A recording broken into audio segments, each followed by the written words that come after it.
9 10 11 The fuck The fuck 12 កោតបងប្អូនយ៉ាងសាក់សលេង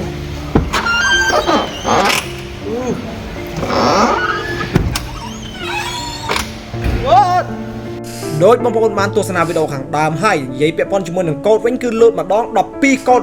និយាយរួមទៅគឺខ្លាចគេទៅដើមលោតហ្មងកូដធម្មតាឡានអាស៊ីយើងលោតតែមួយកូដ2កូដយើងនាំគ្នាភ័យយើងទៅធ្វើតែឡាននេះ12កូដហើយបើនិយាយពីប្រព័ន្ធគ្រឿងក្នុងប្រព័ន្ធទឹកថ្នាំវិញគឺរថយន្តនេះគឺគ្មានសេះសល់កន្លែងណាស្អាតទេបងប្អូនអរគ្នាគឺទៅបាត់ហើយវីដេអូនេះផងដែរខ្ញុំទទួលបាន project ដើម្បីរៀបរថយន្ត Range Rover មួយនេះឲ្យคล้ายជារថយន្តថ្មីដែលអាចវាយចូលទៅក្នុងទីផ្សារបានដែលអាចប្រើប្រាស់ទៅដោយទំនុកចិត្តនិយាយរួមទៅគឺរៀបរឲ្យថ្មីឡើងវិញទោះជាមិនបាន 100% ក៏បានចន្លោះពី 70 ទៅ 80% ដែលទាំងទឹកថ្នាំទាំង interior ផ្នែកខាងក្នុងទាំងគ្រឿងបង្គុំផ្នែកខាងក្រោមនិងទាំងប្រព័ន្ធម៉ាស៊ីននានាអញ្ចឹងយើងចាប់ផ្ដើមទស្សនាវីដេអូទាំងអស់គ្នាហើយខ្ញុំសូមធានាថាវីដេអូនេះបើសិនជាពុកម៉ែបងប្អូនទាំងអស់គ្នាជាអ្នកចូលចិត្តមើលវីដេអូជួសជុលរថយន្តគឺបងប្អូនទាំងអស់គ្នានឹងសប្បាយទស្សនាពីមួយវគ្គទៅមួយវគ្គពីមួយដំណាក់កាលទៅមួយដំណាក់កាលដោយជក់រឿងចិនចៅប៉ាវចិនអញ្ចឹងបងប្អូនទាំងអស់គ្នានេះគឺជាការបើកបររថយន្ត Range Rover យកទៅធ្វើការ maintenance ខ្ញុំសូមប្រាប់មួយបងប្អូនទាំងអស់គ្នាពាក់ព័ន្ធជាមួយរថយន្ត Range Rover នេះដែរមុននឹងយើងទៅជួសជុលយ៉ាងហោចណាស់ក៏យើងត្រូវការដឹងអំពីប្រព័ន្ធពាក់ព័ន្ធជាមួយ mechanic វាខ្លះដែរបើសិនយើងចង់ទៅជួសជុលម៉ាស៊ីនណាកុំយើងទៅដំឡងមូលពេកព្រោះគ្រឿងបង្គុំនៃការជួសជុលរថយន្តមួយនេះគឺវាមានតម្លៃថ្លៃបាទអញ្ចឹងយើងចង់មិនចង់យើងត្រូវដឹងបើប៉ះជាងល្អមិនអីទេបងប្អូនបើយើងចូលប៉ះកន្លែងជាងដែលចង់ធ្វើស៊ីយើងខូចយ៉ាងនេះក៏ប្រាប់ខូចយ៉ាងនោះក៏នោះក៏ប្រាប់ក៏នោះងាប់ចុយមករថយន្តយើងគ្នានិយាយលេងតែជាការពិតអញ្ចឹងយ៉ាងហោចណាស់ក៏យើងត្រូវមានមូលដ្ឋានគ្រឹះពាក់ព័ន្ធវាខ្លះដែរអា Range Rover នេះយប់មិញខ្ញុំនិយាយត្រង់មុននឹងខ្ញុំចេញរថយន្តនេះយកមកធ្វើការ check តែចង់ដឹងថាតើផ្នែកម៉ាស៊ីនវាមានបញ្ហាខូចកន្លែងណាខ្លះបងប្អូនទាំងអស់គ្នាខ្ញុំស្រាវជ្រាវមានក្រោមពី4ទៅ5ម៉ោងទេម៉ោង3ទល់ភ្លឺខ្ញុំបានគេព្រោះខ្ញុំចង់ដឹងថាតើអារថយន្តហ្នឹងវាបែកធ្លាយតាណាខ្លះប្រព័ន្ធវាមិនច្បាស់ណាស់បងប្អូនទាំងអស់គ្នាអារថយន្តអឺរ៉ុបមួយនេះអារថយន្ត Range Rover មួយនេះគឺវាបច្ចេកទេសនៃការរៀបខ្សែភ្លើងប្រព័ន្ធភ្លើងគឺខុសពីអាស៊ីយើងដាច់ម៉ាត់សូម្បីតែប្រព័ន្ធគ្រឿងក្រៅក៏ខុសដែរអត់មានដូចគ្នាទេបងប្អូនទាំងអស់គ្នាត្រូវចាំថាអាឡានអាស៊ីយើងពាក់ព័ន្ធជាមួយនឹងបូមមានដែកតែ2 3ទេបើថាឡានអាស៊ីយើងមានដែក2 3ទៅទិញទៅតែងអានេះប្រហែលជាមាន20ការរៀបប្រព័ន្ធជើងក្រោមខុសគ្នាទាំងអស់ការរៀបបងប្អូនជាងដែលគាត់ធ្វើជួសជុលឡានអឺរ៉ុបគាត់ដឹងហើយថារ៉េងវាស្មុគស្មាញមិនហើយបើប្លុកម៉ាស៊ីនវាវិញបងប្អូនទាំងអស់គ្នាតែគ្រឿងក៏ប៉ុណ្ណេះក៏ថ្លៃក៏ប្រពើកដែរអញ្ចឹងកុំឲ្យខាត់ពេលយូរបងប្អូនទាំងអស់គ្នាចាំទៅតាមដានទស្សនាភាគដែលខ្ញុំយកឡើងទៅមិនតំណិនយើងចង់ដឹងថាតើផ្នែកម៉ាស៊ីនវាមានបញ្ហាអ្វីខ្លះបាទផ្នែកហាត់គេហៅថាinterior ផ្នែកខាងក្នុងវាគ្រឿងក្នុងវាហ្នឹងណាក្នុងកាប៊ីនវាហ្នឹងមានកន្លែងណាខូចខ្លាំងត្រូវដកដូរខ្លះយើងតាមដានទាំងអស់គ្នាសង្ឃឹមថាបងប្អូនទាំងអស់គ្នាមើលវីដេអូនេះទៅបានជាចំណេះដឹងហើយណាមួយទៀតក៏សប្បាយដែរកំសាន្តណាបងប្អូនទាំងអស់គ្នាណា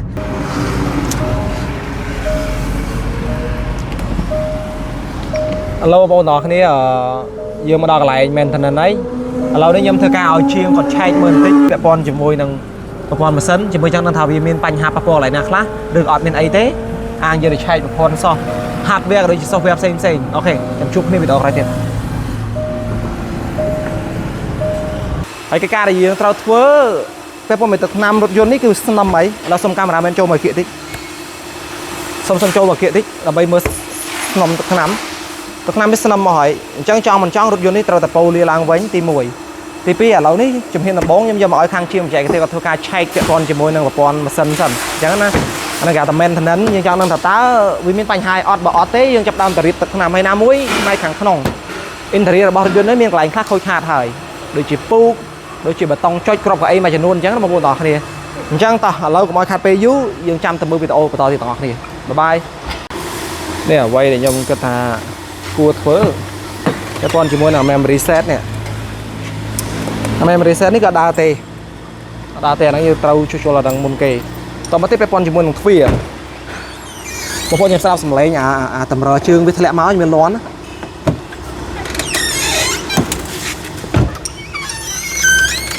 đạp lư ấy sầm lấy đào co bộ đó này bạn chẳng ai là sầm khăn nhưng trâu cho đằng đại hay phi dương loan nghe ngạt đôi chữ bay crop đôi chữ loan cho được lại đây hàng ra đây vì hàng mục mà cu nó loan bằng sòng hàng okហើយពាក់ព័ន្ធជាមួយ interior ផ្នែកខាងក្នុងគឺមានជ្រុះคล้ายៗលបកផ្នែកខាងក្រោយអស់ហើយអញ្ចឹងយើងចាំតែមើលវីដេអូទៀតថែមទៀតឥឡូវនេះរថយន្តរបស់យើងក៏បានធ្វើការចូលទៅក្នុងការ៉ាសដើម្បីឲ្យជាងបច្ចេកទេសតាមផ្នែកនីមួយៗគាត់ធ្វើការឆែកអ្នកឆែកប្រព័ន្ធភ្លើងគាត់ឆែកទៅអ្នកឆែកប្រព័ន្ធគ្រឿងម៉ាស៊ីនក៏គាត់ឆែកទៅហ្នឹងហើយនិយាយរួមទៅគឺឲ្យមុខងារពួកគាត់ផ្សេងធ្វើទៅតាមនឹងអញ្ចឹងណាទៅតាមជំនាញពួកគាត់ហើយខ្ញុំក៏ឆ្លៀតពេលនៅពេលដែលរថយន្តយើងចូលចតអញ្ចឹងទៅខ្ញុំក៏ឆ្លៀតទៅទិញកាហ្វេញ៉ាំបន្តិចចឹងបងប្អូនទាំងអស់គ្នាប៉ុន្តែខ្ញុំទៅប្រហែលជា5នាទីអីទេទីខ្ញុំនឹងដាក់វីដេអូបងប្អូនទាំងអស់គ្នាមើលហើយនៅក្នុងការ៉ាសនេះផងដែរគឺមានជួសជុលរថយន្តច្រើនមែនតើបងប្អូនទាំងអស់គ្នាមិនមែនជាការ៉ាសរបស់ខ្ញុំទេហើយខ្ញុំក៏មិនទទួលបានការ sponsor ពីម្ចាស់ការ៉ាសដែរគ្រាន់ថាការ៉ាសជួសជុលរថយន្តមួយនេះគឺសេវាកម្មគាត់អូខេគឺល្អខ្ញុំអាចនិយាយបានថាគឺល្អទាំងតកែទាំងអ្នកដឹកនាំក៏ដូចជាបុគ្គលិកនៅក្នុងហ្នឹងគឺគាត់ព្យាយាមជាពិសេសមេជាងហ្មងរស់រាយអីដែលសំខាន់គឺគាត់យល់ធ្វើចំបញ្ហាមកបងប្អូនទាំងអស់គ្នាតោះឥឡូវយើងទៅទិញកាហ្វេញ៉ាំទាំងអស់គ្នាអូខេបងប្អូនទាំងអស់គ្នាបន្ទាប់ពីយើងបានធ្វើការទុករថយន្តយើងដើម្បីឲ្យធ្វើការឆែកគ្រប់ពិនិត្យមកខ្ញុំឆ្លៀតប្រហែលជា5នាទីដើម្បីធ្វើការដាក់ទិញកាហ្វេញ៉ាំគាត់ហៅកាហ្វេបងប្អូនទាំងអស់គ្នាគាត់ជឿនជាតិឥណ្ឌាទៅពេលអញ្ចឹងគាត់ហៅកាហ្វេ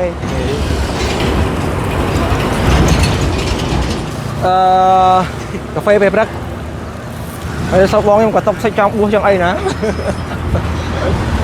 បួសកើតដែរមិនហៅអញ្ចឹងហ៎រត់បួសយកគេទៅឆោតឲ្យដល់ឥឡូវបានកាហ្វេហើយរៀបបានទៅមើលឡានអស់ទេតោះទៅឆែកមើលឡានអូ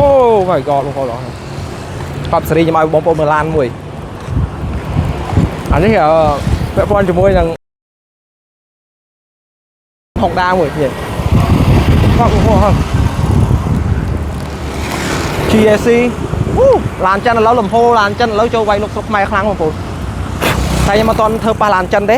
ខ្ញុំធ្វើប៉ះតែឡានអឺរ៉ុបហើយឡានអាស៊ីមែនទេបង Yes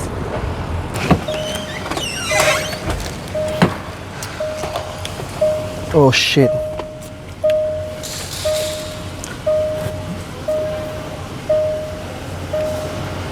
cột trà nó bằng cột này mà kia tí mỏng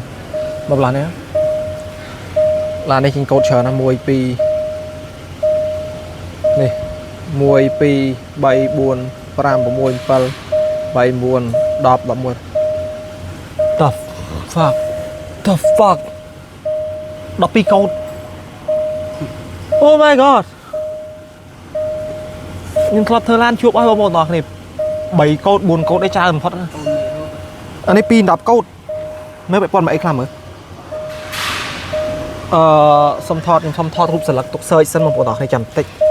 nhầm thọt hay nhầm giờ cột đang sơi nó lơ ở website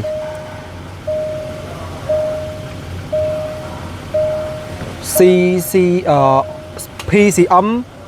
O ấm IPC GW ấm my god Oh my fucking god Holy shit Oh my fucking god mà code như mà mình chọn đăng code với code ấy Oh shit Oh shit Holy shit